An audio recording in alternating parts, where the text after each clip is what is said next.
kwa familia na wakazi wa Kwale. Watu 4 walikufa maji jana jioni katika mto Sondu Miriu katika eneo la Aboye, kaunti ya Homa Bay. Wengine 2 walinusurika kifo baada ya kuogelea hadi upande mwingine wa mto huo. Mwanahabari wetu Rashid Ronald alifika katika eneo hilo na kutuandalia taarifa hii. Wapiga mbizi wakiwa kwenye harakati za kuwasaka wahasiri wa mkasa huu.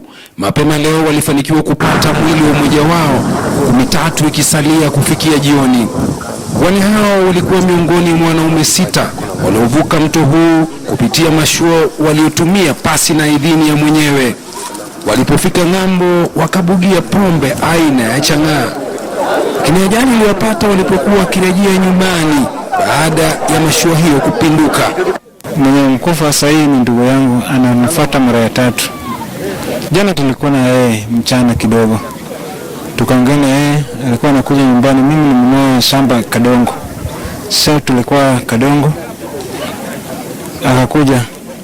Sasa usiku ndio nilisikia ndugu yangu sijui alicross kwenda Nyakachi. Sasa kurudi ndio akapata shida. Kiongozi wa CORD Raila Odinga alifika hapa baada ya alasiri kwenye ziara ya kuwarasi watu kuchukua kura, na hapo wakatoa shilingi $100,000 kwa jamii za wahasiriwa. I condole with the families, those who are bereaved.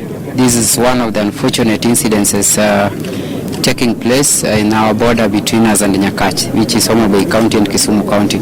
I had promised that I will get a boat here, and in the next 1 or 2 weeks I will be able to get a boat in this place. Maji ya mto Sondu Miriu yamesalia kuwa mengi licha ya kwamba baadhi ya mito katika eneo hili imekauka kutokana na ukame mrefu. Lakini iwapo unataka kuvuka kutoka upande mmoja hadi mwingine ni sharti utumie mashua.